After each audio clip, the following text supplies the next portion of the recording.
right. And do I sit down when I get out there or what? Yes, yes. But where, which chair? Has booming voices overcoming us, and now mine booms out, just as Congress's voice boomed out when it created this beautiful institution with an inspiring mission: to disseminate information about the U.S. Constitution on a non-partisan basis. Beautiful. Yes, authorization is crucial, and we now have it, and we're going to have an incredible discussion. Ladies and gentlemen, this program I think is going to be incredibly illuminating, and I can't wait to learn with you from three people who must be the greatest journalist of Congress in America today, Carl Hulse from the New York Times, the greatest historian and political scientist writing about Congress, David Mayhew of Yale University, and the greatest constitutional scholar writing about the constitutional aspects of Congress's performance, and that is Josh Chaffetz of Cornell. What's so exciting to bring these scholars and thinkers together is this is a part of this phenomenal initiative we've launched that some of you know about called A Madisonian Constitution for All. This is a commission co-chaired by leading Republicans and Democrats in the House and Senate asking, what would Madison think of our current Congress, presidency, courts, and media? And how can we resurrect Madisonian values of public deliberation today? We launched on April 13th, Freedom Day, with a rather sober discussion of Congress as the broken branch with Mickey Edwards and Norm Ornstein. And what is exciting to me is that I think our scholars and thinkers tonight may be a little more optimistic. Optimism may be too strong. Modified rapture, perhaps, might be the right word.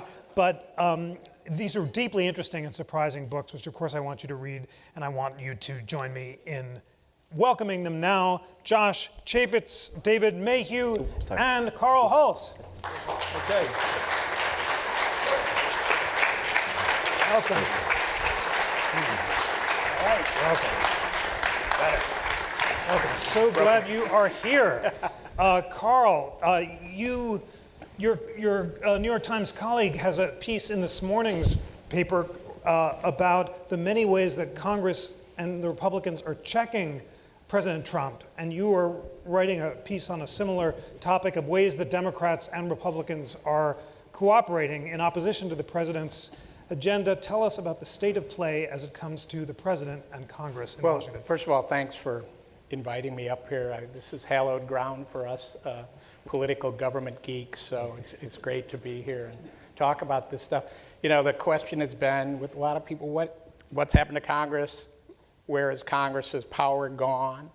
And, you know, the dirty secret is that they've given up a lot of it on their own, that they don't want to be accountable. They'd rather have a president make some of the tough decisions. So what we have now, and I think you've seen this building over the past few administrations, really, there are people in Congress who want to try and get some of this power back. Now, whether or not they can is another question. And I think the Trump administration is presenting a challenge to them as to whether or not they can fulfill, you know, their more traditional constitutional duty of being, you know, Article 1, right? So I think what you're seeing, even though most people don't notice it, that there is a bit of a pushback on Trump in some ways in Congress right now. And what you mentioned, Jennifer Steinhauer's story today, is one. Let's just take that, the sanctions bill that passed the Senate last week, large vote, 90 bipartisan vote. Within that legislation is a provision that the Democrats and Republicans agreed on that if the president was going to do anything about those new sanctions on Russia, he would have to come back to Congress. So there is, you know, sort of beneath the surface, there's some quiet efforts to assert themselves. I started to see this at the end of the Bush administration, when his numbers were low and there was some real popular resistance to him, the parties coming together. But also tomorrow, I noticed that there's a big press conference involving Senator Blumenthal of Connecticut and Congressman Conyers, the top Democrat on the Judiciary Committee, and they're going to try and force President Trump to abide by the emoluments clause in the Constitution, where And the problem there is I don't see any Republicans participating in that press conference tomorrow. So, there's little movement going on, but I think the Senate is the place to watch. I don't think you're going to see a lot of tough oversight at all in the House. And just one last point on this is, to me, part of the deterioration of the congressional prerogative has been parties in Congress have just found themselves too aligned with the president at the time. They think their political future rides on what happens with the president. That wasn't always the case. Congressmen used to, even when I got to Washington, even 30 some years ago, Congress, the big leaders in Congress, they saw themselves as the power, and they were going to be there for a while. The presidents come and go. And someone like Tip O'Neill, or if you want to go back to Sam Rayburn, they considered themselves to be the government and were willing to assert themselves. You just don't see that now, and we'll have to see what happens with Trump.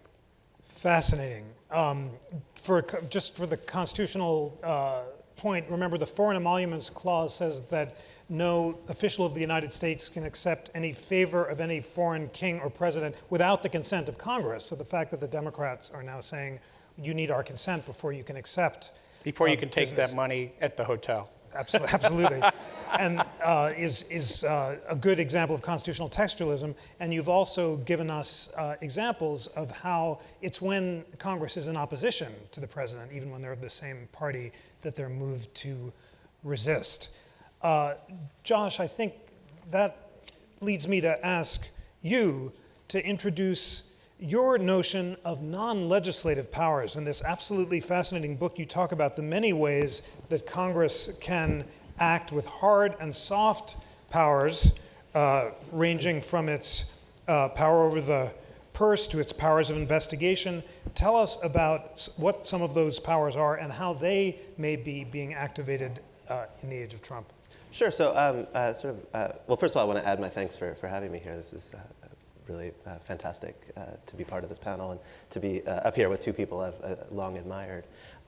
So I'm interested in sort of things that Congress is doing when it isn't passing laws, and I think these are actually the things that have the greatest likelihood of checking a president, whether the president's of the same party or of the opposite party, because of course passing laws, you have to get past a presidential veto. Presidential vetoes are almost never overridden. So I'm interested in things like in the budget process, the ability to either reduce budget in a targeted way or even go all the way and shut down the government as sort of a tool of opposition. I'm interested in sort of things like refusing to confirm nominees, in holding hearings and sort of what results out of those hearings. And I think to some extent, we can see a lot of those sort of in play already. So I completely agree with Carl that we're more likely to see significant opposition coming out of the Senate in this Congress than out of the House. But even in the House, I mean, so right now we've got 4 different congressional committees investigating ties between the Trump campaign and then administration and Russia, 2 in the House, 2 in the Senate.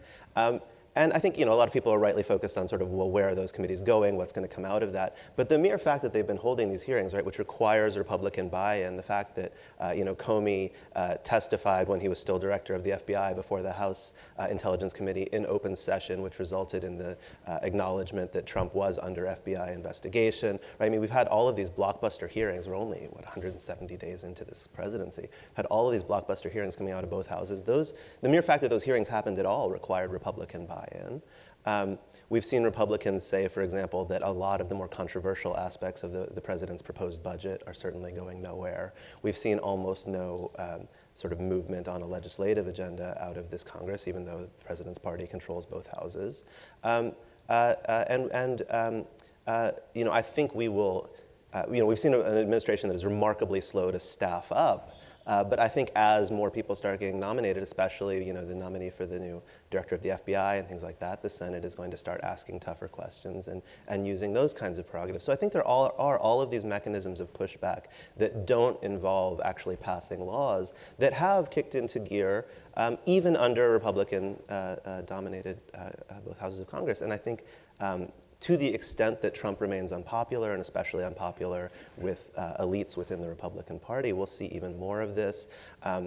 One thing that I know someone like Carl is acutely attuned to, leaks. right? So there are a whole bunch of Democrats and a whole bunch of Republicans who have access to information the public doesn't have access to, right? Leaking is a time-honored congressional prerogative, and the more that members of Congress see it as in their interest to do things that bring this administration down a peg, the more we're going to see things in, the New York Times and maybe a few lesser papers as well that actually sort of perform that function, right? So even if formally some of these investigations don't go anywhere, we're going to see results coming out of them in formats like that. So I think there are all of these things that Congress does, that individual houses do, that individual members of Congress do, that in some sense we're all aware of, but in some sense we don't tend to think of when we're asking, is Congress doing anything? Is Congress doing its job? These are all part of its job. These are all things that members of Congress do as part of their day-to-day professional life, and we're seeing them happen.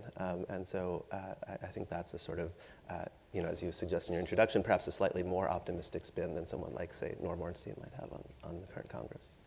It'd be hard to be less optimistic than Norm. His last book is It's Even Worse Than You Think when it comes to Congress, and the next one is Go Lie Down and Have a Drink. It's worse yet.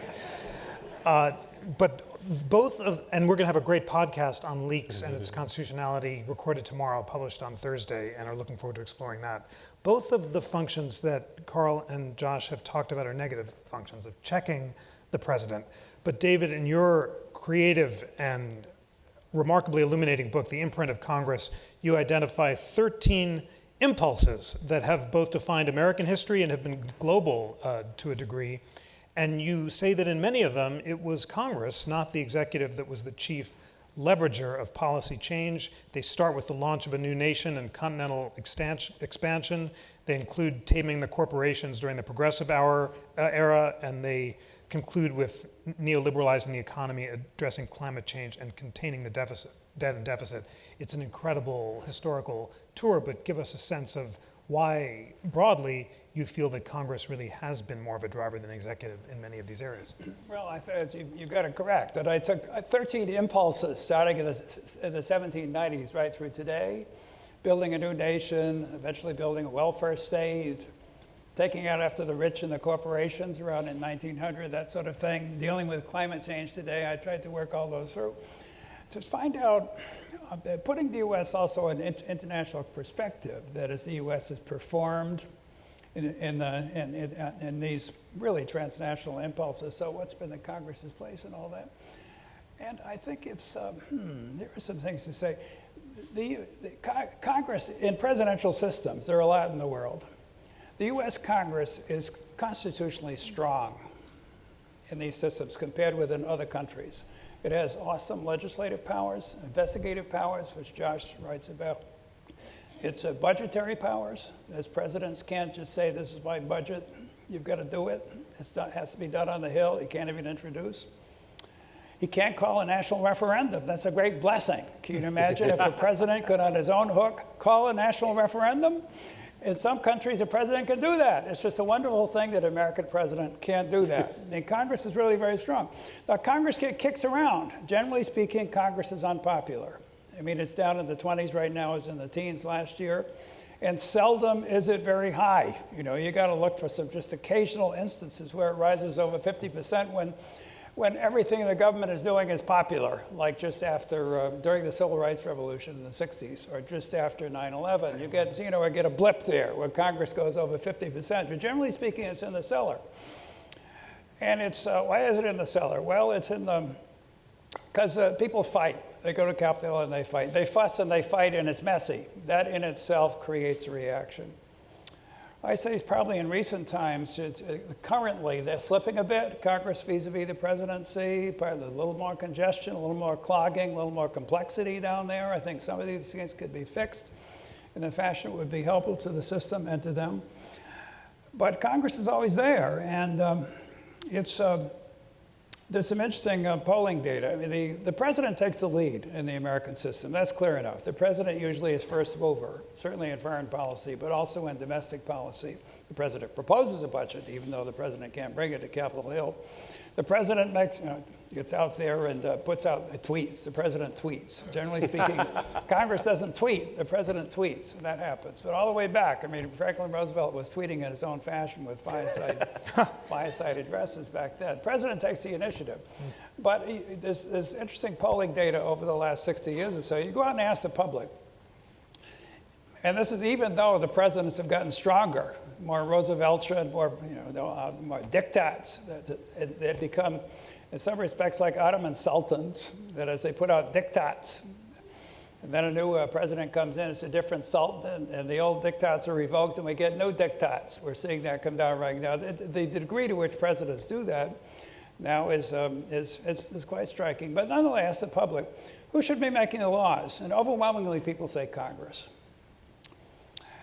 And then you ask the public, well, I mean, what's going on Capitol Hill? Is it that they just can't get their act together? Is it that just that conflict is a natural sort of thing that happens in society, and people sign on to the second? They see that there's a certain shrewdness out in the public. This conflict is natural, and Congress should make the laws, despite it all, despite the fact that they're down in the cellar, the teens and the 20s out there.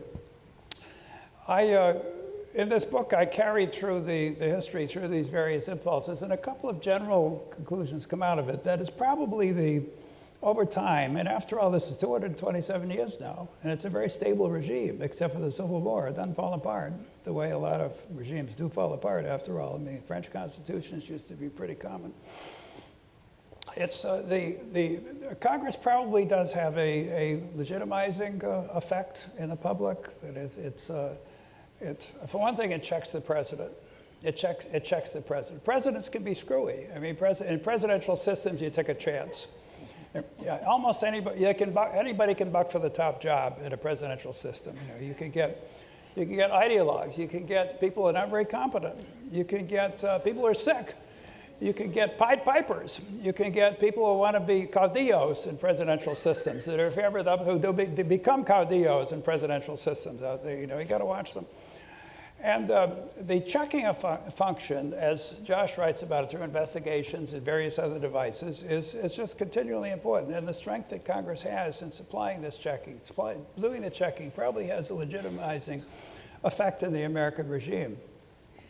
For one thing, Congress is prone, usually anyway, when it does something that's long-lasting, to do it by cross-party majorities. There's big majorities. As Congress passes the Social Security Act in 1935, there are big Democratic majorities on the Hill, but most Republicans, as well as most Democrats, signed on to the Social Security Act when it was passed. That kind of result is very important. You get that kind of lawmaking, and you might be getting something that could last, that's legitimized with the public. And Congress fairly commonly acts in that fashion, though not always. Last point is this one, though. A generalization is that congressional action is pretty messy. That's one thing that makes unhappy with Capitol. It's messy. They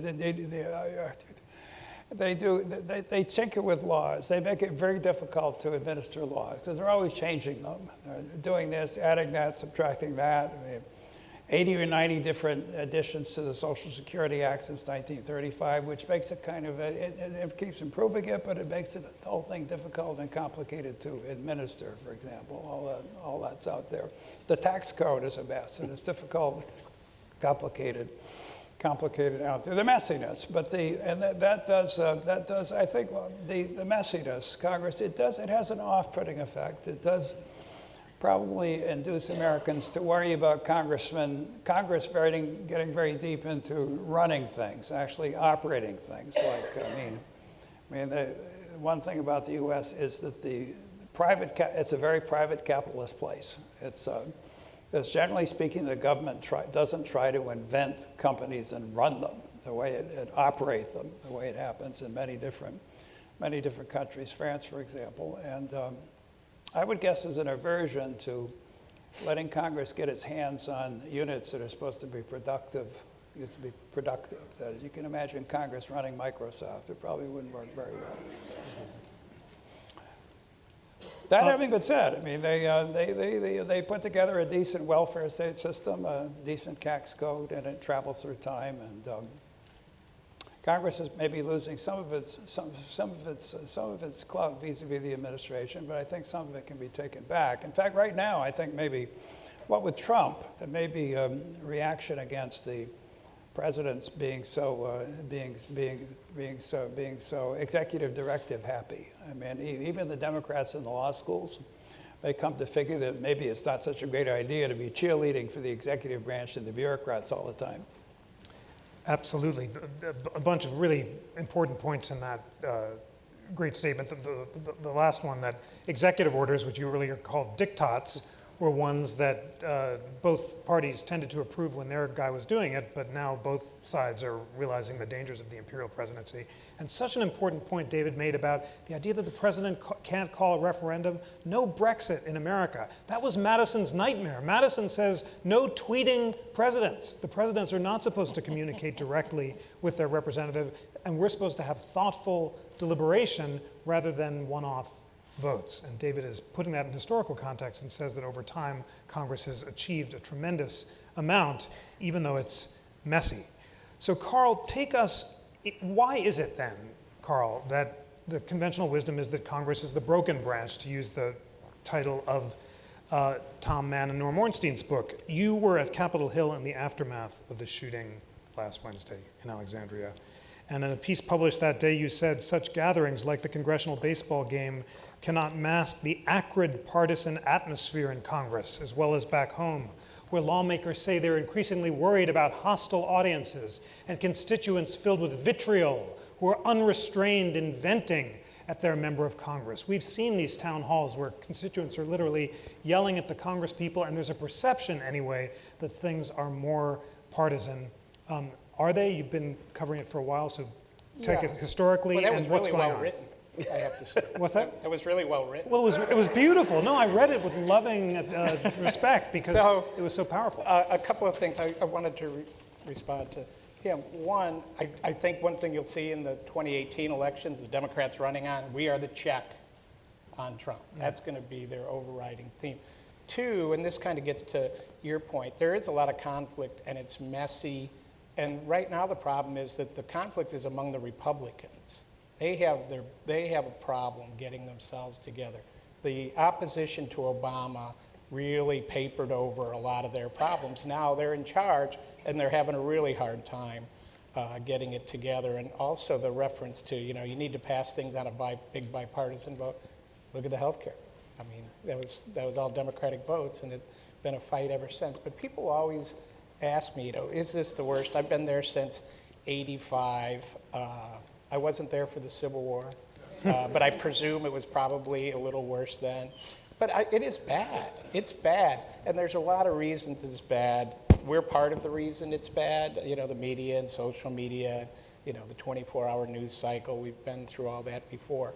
But I think, one thing that the shooting last week exposed in the coverage afterwards is there's very little comity and camaraderie among Republicans and Democrats. They just don't really know each other. They have little to do with each other. This was, the baseball game, which was the next night. It's one of the few events that actually kind of brings them together. I was talking to a Democratic senator one time, and I said, so what do you think of Mitch McConnell, And she was like, well, I've only really talked to him once on the floor briefly. That wasn't always the case, People, even if you fought it out on the floor, people knew each other, they would be in various dinners together. And I think it is particularly ugly right now, and the stakes are big, and as we were talking beforehand, that Georgia special election is going to cost between $40 and $50 million for this special election. It's just an outrageous sum of money. And it's actually, to me, it's kind of offensive. And a lot of it is being spent on super negative things, right? There was a Republican official down there today was quoted on the record as talking about how that shooting was going to help their candidate because they can show that, do you want to elect more crazy Democrats? I mean, so this is less than a week, only a few days after the shooting. And those people aren't in Washington. But I think that this is an extremely difficult time, and it's going to take some work for them to be able to get past this. That notion that you so powerfully described of the senator never talking to the majority leader Of the other party. of the other party Yeah. is new. So our new chair is Vice President Biden, we're very excited about. And he has talked publicly and also to the Constitution Center about how when he started in Congress a long time ago, senators from both sides would eat together in the Senate dining room every day for 20 years, and they got to know each other, and they knew that their kids were sick or that they had prostate cancer Right. or something, and were able to be friends, even civil rights activists like him and Southern segregationists. And he thought that lack of face-to-face Yeah, it's hard to contact had hate done a lot. someone if you know in that setting. If you Yes. go into the Senate dining room now, the tables honestly are empty a lot of the times. Nobody really eats in the Senate dining room, it's certainly as much as they used to. It's a different era. People sleep not in the Senate. No one that I know of in the Senate sleeps in their office, I don't think. But you do see it in the House, and it makes a difference. Okay, Josh, lots to connect the perception of polarization to your phenomenal book. We had an incredible podcast on the filibuster, and Josh argued, well, I'm not allowed to take sides, but he argued powerfully that the filibuster was unconstitutional, and you also talked about its use being transformed starting in the 90s, really, 80s and 90s, to totally be an agent for paralysis rather than just slowing stuff down. So what are some of the constitutional or structural changes that have made comedy and cooperation more difficult, and how, despite this polarization, are you still confident that Congress can fulfill its checking functions? Well, things are always worse than they used to be, right? That there's a sort of natural human instinct towards that. I mean, so in 1792, Jeffersonian Representative Matthew Lyon was actually put on trial for seditious libel by a Federalist grand jury in his home state of Vermont. In the middle decades of the 19th century, there were repeated brawls on the floor of both the House and the Senate. In 1855, Thomas Hart Benton, a Democratic senator from Missouri, drew and cocked a loaded pistol on the Senate floor at his Democratic colleague, Henry Foote of Mississippi. Everybody knows about the caning of Charles Sumner on the floor. In 1903, a couple of Democrats from South Carolina on the Senate floor got into a brawl. That's actually the brawl that it was over the issue of Philippine annexation. That was actually the brawl that led to the rule about personalities on the Senate floor that Senator Warren was, of course, asked to sit down for violating earlier this year. So the idea that there's this sort of mythical period of comedy that we can, C-O-M-I-T-Y, that we can look back to and sort Also of, the other one. Then. well, yeah. Stop. This idea that there was a time when they all really got along. There have been times when they have gotten along better, times when they've gotten along worse, and there have, I think, really importantly, been times when those divisions have tracked partisanship and times when they haven't.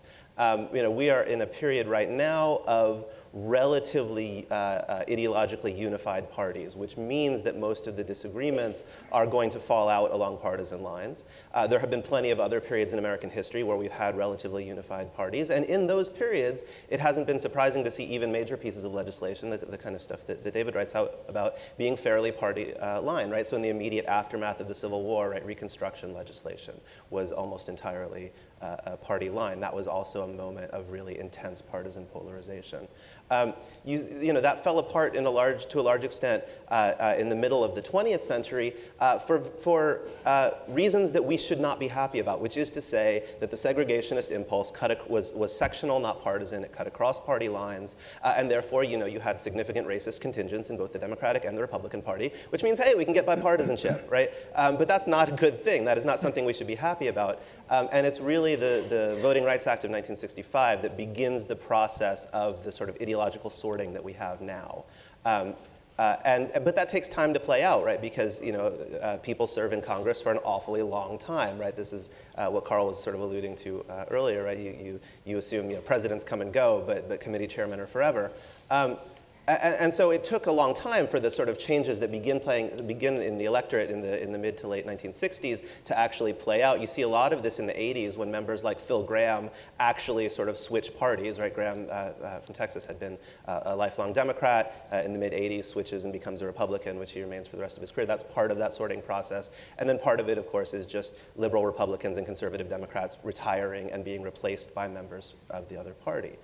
So you get that sort of sorting occurring, and then that leads things to look to be more partisan, right? As a result of that ideological sorting, the debates shake out more along partisan lines than they used to. That doesn't mean necessarily that we're more divided or more polarized. It just means actually the two parties are doing a better job representing their bases in some sense. But it has knock-on effects on things, on procedural issues like the filibuster, right? It means that it becomes easier, especially because of the way that party apparatus is used to organize legislative behavior within the houses of Congress. It means that it becomes easier to rationalize taking the filibuster from a tool to be used only in situations in which someone felt extraordinarily intense preferences. And by the way, that throughout most of the 20th century was civil rights bills. Right, for most of the 20th century, the things that fell to filibusters were civil rights legislation. And sort of becomes increasingly routinized, really starting in the 1970s. And that's partly related to the political polarization story. It's also partly an unintended consequence of things that were, of some sort of minor reforms that were actually meant to make the Senate run better. The institution of what's called the two-track system. It used to be that if you wanted to filibuster, you had to hold the floor. You were holding up all other business. This was the sort of classic Mr. Smith goes to Washington filibuster. In the 70s, Majority Leader Mansfield introduces what's called the two-track system so that other legislation can proceed while one thing is being filibustered. That was meant to make the Senate work better, right? It was meant to allow non-controversial legislation to go forward. What it actually did is massively lower the cost of filibustering because all of your colleagues aren't mad that you're holding up their thing while you're filibustering your thing. And so that contributed to the routinization of the filibuster as well, such that by the 1990s, it really had ceased to be about unlimited debate. It had ceased to be about debate at all. In fact, what a filibuster did by that point was stop all debate on an issue and just serve as a standing supermajority requirement. And so I think the polarization of the parties that we've been talking about plays into that. A lot of other things play into that as well. Fascinating. I'm tempted to ask you to tell our friends why the filibuster is unconstitutional, but listen to the podcast and you'll hear Josh's great arguments. It's not in the Constitution, that's for sure. So. Maybe later, as a bonus question, if one of you wants to ask it, we can do it. David, you've heard Carl and Josh, you argue in the book that it's not right that Congress is more polarized today than ever. Tell us why. Give us some historical examples of times when Congress was polarized, and if it's not polarization that's increased, are things more fractious or not?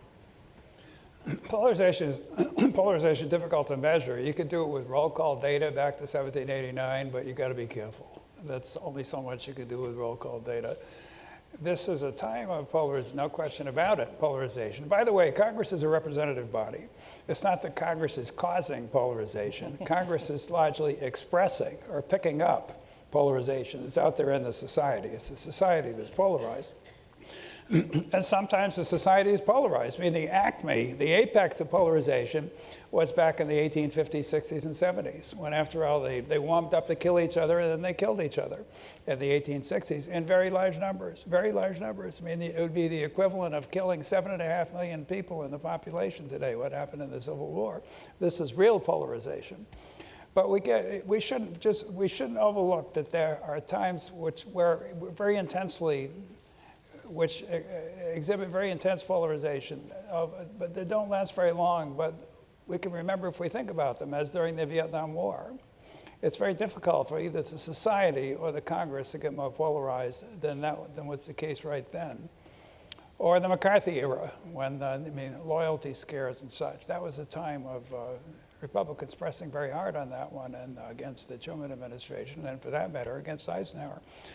I think that, yes, surely today is a time of relative polarization. Yes, it's there, and we expect Congress to do its best to live with that and to try to get over it insofar as it's possible. But we also have to depend on presidents. I mean, presidents can be polarizers and they can be depolarizers. I mean, an instance of a president who was a great depolarizer was Eisenhower. I can remember it. I mean, the country was very polarized when Eisenhower took over. There was the McCarthyism, the Korean War, and within a couple of years, he'd sort of drawn the fangs away from things. So Eisenhower did by acting as he did in the White House. Presidents can do that too. They don't have to be dividers.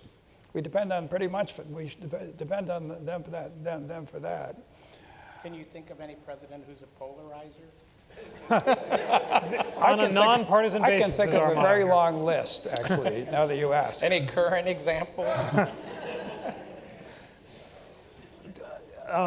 So, Carl, will the Senate Republicans, since you mentioned it, in fact check the president in a meaningful way, or in the end will party loyalty prevail?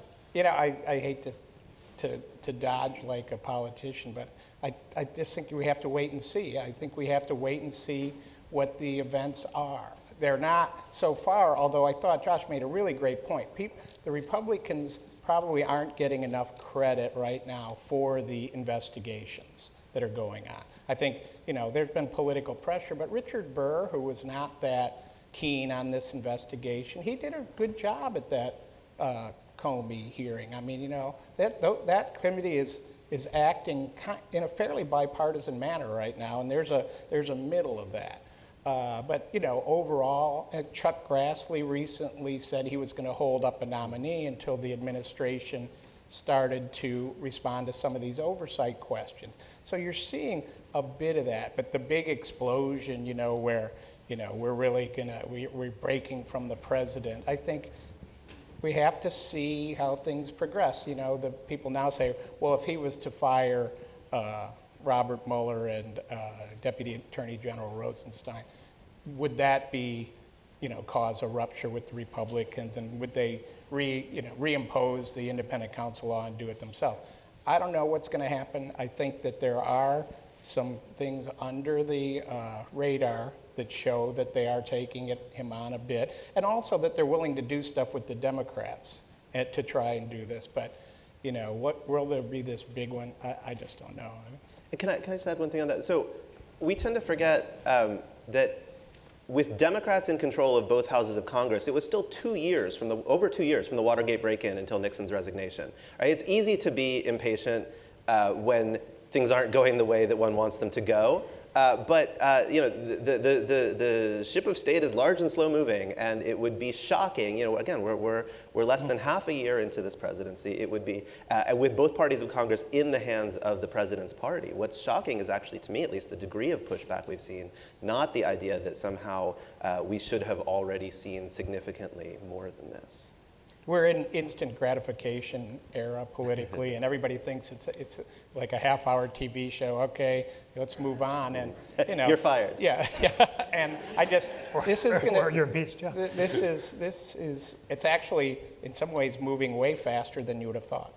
But David, one of your important points is that the system was not set up for quick results, but for thoughtful deliberation. So, can you imagine this Congress, which disagrees with the president on a lot of policy issues, taking the lead in policy making in the way that Congress has previously, or not? Taking a lead in policy making. Yeah. Yes, I can.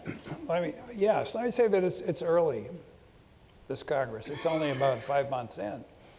And we should give them a break, I think. Any Congress, give them a break. I mean, they get beat up on. They get beat up on, particularly by the media, on lawmaking, on you know, trying to enact laws. Like recently we had a round of 100 days have gone past and they haven't done anything. You know, you probably read those stories.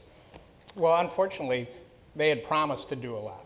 What's that again? They had a promise to do a lot, though. That was, you know, Well, they yes. set their own standard on that. But exactly, but they're crazy. Nobody should believe their promises. Now you're getting to it. That isn't the way things happen. It is, I look back, there's 100 days back in 1933 with Roosevelt. I look back the first 100 days of a new president's administration since then, virtually nothing happens legislative-wise. Since Roosevelt, when there's a big crisis, after all, the And Depression. Obama. And Obama, when there's a big because- Obama, actually, the stimulus bill in February '09 is the only important piece of legislation enacted since 1933 during the first 100 days of a new president's term. That's it, period.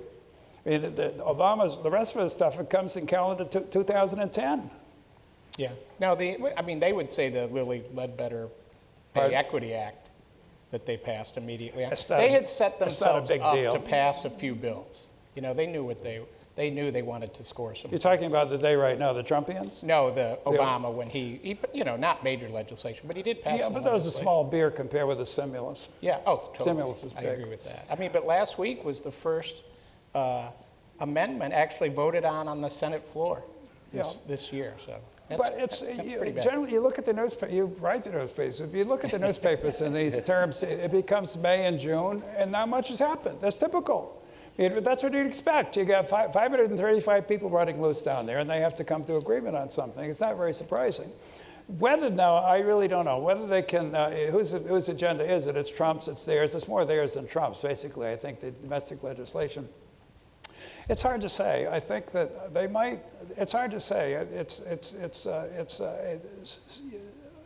It's sometimes when a new president comes in, the important enactments come in the second year. I mean, actually, that was true. The stimulus aside, that was true with Obama in 2010. It's true with Eisenhower. Virtually everything under Eisenhower came in his second year. It's a tax reform. Tax cuts can be done pretty quickly sometimes because everybody likes tax cuts. But tax reform, where you try to manipulate the whole schedule and do something, almost never can that be done quickly in a president's term.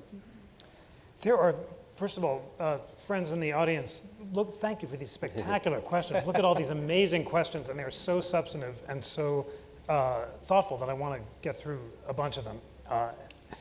There are a whole bunch on gerrymandering, and people ask, they note that the court just today agreed to hear what could be the most important gerrymandering case of the new century, deciding whether extreme partisan gerrymandering violates the Constitution. And a whole bunch of people ask a version of, do you think fixing gerrymandering will help depolarize Congress? I'll just note that we had a phenomenal debate on, is gerrymandering responsible for polarization? And Norbert McCarthy of Princeton argued persuasively to the audience, because they voted before and after, that polarization was not the fault of gerrymandering. It was the fault of the fact that people are sorting themselves into filter bubbles and geographic entities. And if there's polarization, it comes from a different cause. So your thoughts on that, and if you don't think that it's gerrymandering that's responsible for polarization, what could fix polarization? So I think gerrymandering probably has some small impact on polarization within Congress. I think gerrymandering also probably has some small, although smaller than most people tend to assume, impact on the mismatch between something like popular vote in House elections and seat share. A lot of that, but a lot of it is what you alluded to, what Nolan McCarty has been talking about, which is that Democrats are more clustered than Republicans geographically in the United States. And so it's really, first of all, it's really hard to figure out what it means to draw neutral district lines. The alternative to gerrymandering isn't no gerrymandering, it's just a different gerrymander. Now, that doesn't mean there aren't better and worse, but you have to decide what your sort of normative commitments are before you decide whether this gerrymander is particularly egregious or not egregious. But I think sort of however you draw district lines, you're going to wind up, given the sort of distribution of people in American society today, you're going to wind up with certain kinds of mismatches between overall popular vote and seat share, and you're going to wind up with somewhat polarized political parties. Given our sort of, this is what David was talking about, given the current state of play in American society at large, that's not inevitable and it's probably not permanent, but it is where we are right now. David, just to pick up on that, if gerrymandering is not responsible for polarization, Josh says it's responsible for the mismatch between overall vote and seat share. If the Supreme Court were to strike down extreme partisan gerrymanders, would that decrease incumbency control and the lock that Republicans have? Would it what? Would it decrease the lock that at the moment Republicans have on certain legislatures, or would it not have any significant effect? Probably wouldn't make much difference. I think Josh is right that the chief thing going on is clustering. That is, you can walk across Manhattan without meeting a Republican. But you can't walk across Kansas without meeting a Democrat. I mean, Manhattan is about 85%, and Kansas is about 3-2. And that's an exaggeration of what's out there. You see, Democrats cluster, they group up their folks, and therefore, in the whole national scheme of things, they waste votes, so to speak. So the result of this is that across the whole country, and this has been true for 60 years at least, I've looked, there's a slight Republican edge in the House universe because of the clustering effect. And intentional partisan gerrymandering is not very important compared with the clustering effect. In fact, it's really not very important at all. The slight Republican advantage in the House through that 1 or 2% is about the same as they have in the Senate. That is about the same kind of little Republican edge in the Senate districts, so to speak, which are states. But it's small in both cases. But people get too excited about gerrymandering. I wish we could do something about gerrymandering. And I really like the commission results that have come down lately in California and New York and Arizona, Iowa for a long time. I think that there should be more of that. But the chief unfortunate effect of the gerrymandering business is that people use it or key on it to delegitimize the House, where really it doesn't make much difference.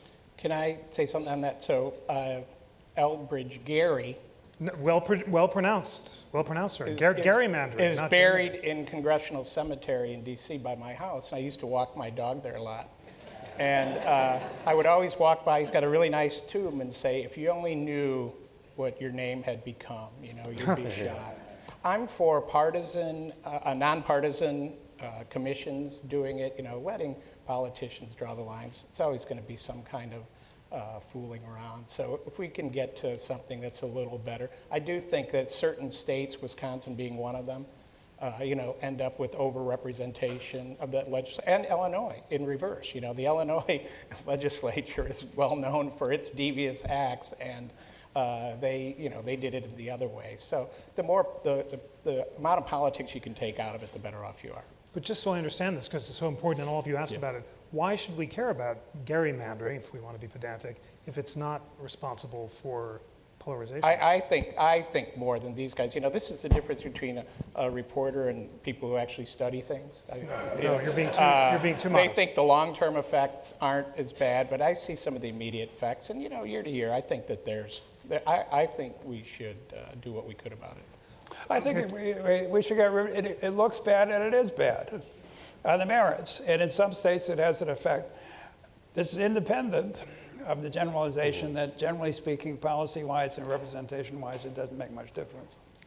So one of our guests asked the follow-up question. You pointed out instances of fierce polarization in history, for example, the Civil War, fights against Congress members, et cetera. What's the response needed today to lessen polarization? Josh?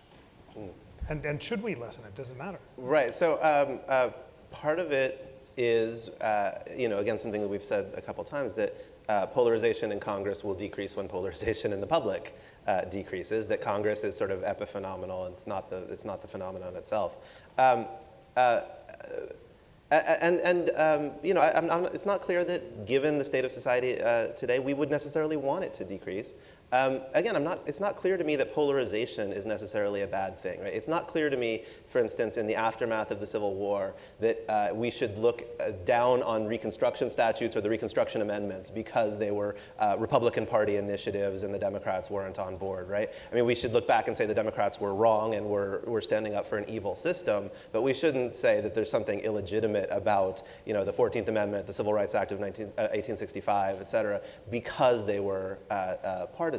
So I think we should be more concerned with policy outcomes than with bipartisanship, frankly.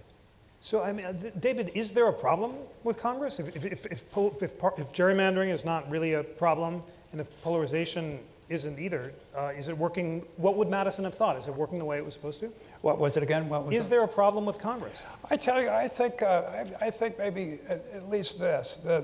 Take it over the last 30 years or so. It's gotten more congested and more complicated, Congress. It's partly because of the way the Budget Act works. The Budget and Accounting Act of 1974, it is a paradise for walks. But for Sounds the like the rest of Constitution us, Center. it's almost entirely impossible to understand, and that's not a good thing. And a legislature should be transparent. People out there should be able to figure out what's going on in it. You want to address the Senate healthcare deliberations on that? Then right now? Absolutely. Transparency, absolutely. You got it. But the budget, I mean, year after year, we're just tangled up in this budgetary stuff. I mean, the committees we don't understand, the rules we don't understand, and they do everything at midnight on the last day, and it's really awful. I would just kill it. I'd just get rid of the budget. I'd keep the CBO, which is a nice research outfit, but go back to the status quo ante, which we have for 200 years after all. It's not clear to me that budgeting is done better since they passed that act in '74 than it was done for 200 years roughly before they passed it. Oh, I have to come in on this. I'm sorry. If I could just... Please. So up until the early 20th century, the budget process was almost entirely run out of Congress. In fact, many executive departments the president never even saw their budget request. They just sent it, the secretary would send it straight to the congressional committees with jurisdiction, and that's how budgeting happened.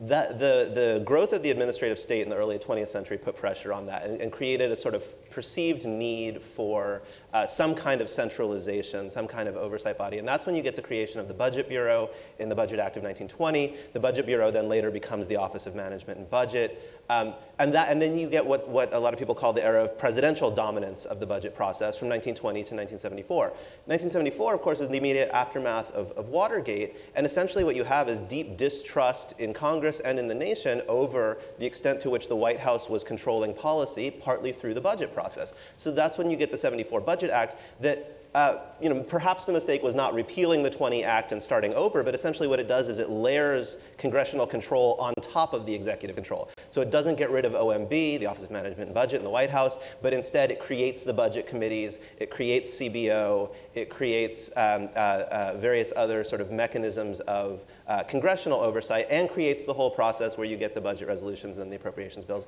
And it is incredibly complicated, but it's not, I think I disagree with David here, it's not irrationally so. It's a result of a sort of complicated history of back and forth of trying to sort of finally calibrate the degree of control that the White House on the one hand and the Congress on the other would have over the budget process, which, to be clear, is how a huge amount of American federal policy is made, right? We do a lot of policy through the budget, and so it's important to sort of calibrate that more precisely than it had been calibrated in the 5 decades leading up to the 1974. I look forward to coming back for one on Graham Rudman. We'll just go right to it. So on the that's when it gets really exciting. On the polarization, I mean, to me, here is the problem. You have we have to stop where someone who disagrees with you is the enemy and the devil, right? And we're kind of in that position right now. And I think there's a lot of big problems in the United States that Congress could work on, but the two sides to even align yourself with someone on the other side can create a backlash in your district, especially in the House, but someone in the Senate, that you have to even be careful of working with the other side. You're not going to see a lot of Republicans try and work with Elizabeth Warren. The other day I was talking to an extremely high-ranking Republican member of Congress who's a big baseball fan, and I said, hey, I've got some good seats, maybe you should come down and we've taken a game together. And he said, yes, and be seen in public with you? And I said, it would be bad for both our reputations. So, I mean, you have this feeling that you can't do anything with the other side. And I do think, publicly, and I think we got to get past that somehow.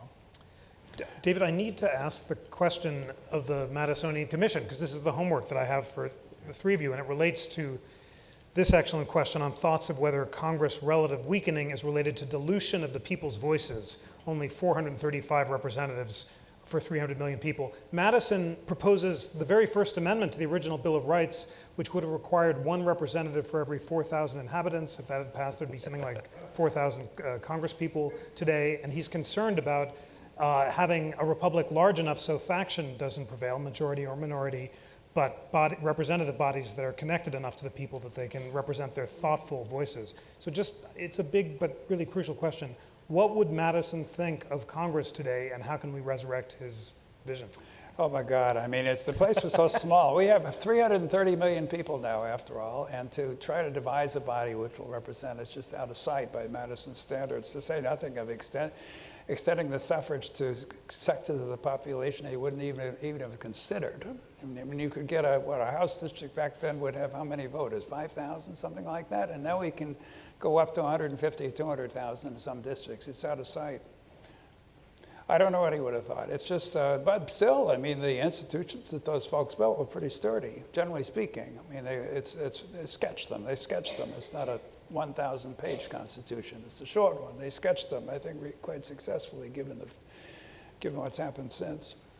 That number is fascinating. I bungled it, but you can go see the original First Amendment by looking at the original Bill of Rights in our Bill of Rights gallery. His vision was one representative for every 30,000 inhabitants, and you say now it's up to 150,000, far beyond what he expected. But actually, number of voters would be. Yeah. Josh, same question. It's really important to answer. What would Madison think of Congress today, and how can we resurrect his vision? I think, I always find myself hesitant to try to put words in the mouths of people who've been dead hundreds of years, and also who inhabited a world very different from our own, in a world that we don't particularly want to inhabit, right? There's a lot that was deeply distasteful and downright evil about the world that Madison not only inhabited, but promoted.